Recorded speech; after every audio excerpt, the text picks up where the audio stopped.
জীবনে যতদিন শুক্রবার পাবেন এই চারটা আমল কোনোদিনও ছেড়ে দেবেন না। এই চারটা আমল যদি আঁকড়ে ধরতে পারেন আপনার ভাগ্য নসিব খুলে যাবে ইনশাআল্লাহ, এবং আপনার জীবনে কোনোদিন দুঃখ দুর্দশা অভাব অনটন আসবে না ইনশাআল্লাহ। আপনার ব্যবসা বাণিজ্য উন্নত হবে, জীবন উন্নত হবে, জীবন সুন্দর ও সমৃদ্ধ হবে ইনশাআল্লাহ।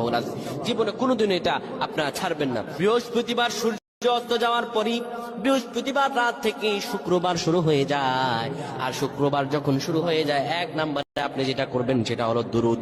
দুরুদ হলো এমন একটি আমল যেটির ব্যাপারে হাদিসে এসেছে দুরুদ মানুষের জীবনের উৎকণ্ঠা দূর করে দেয়, দুরুদ মানুষের জীবনের অভাব দূর করে দেয়, দুরুদ মানুষের জীবন থেকে দুঃখ কষ্ট দূর করে দেয়।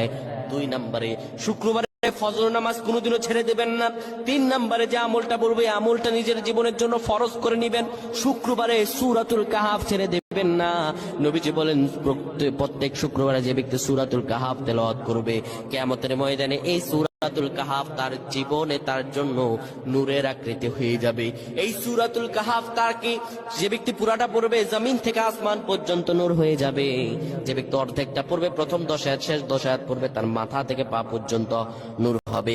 চার নম্বরে যেটা পড়বেন, যেটা আপনি অবশ্যই করবেন শুক্রবারে, আপনি কোনোদিনও দান সদকা থেকে দূরে থাকবেন না। যতটুকু পারেন আপনি দান সদকা করবেন।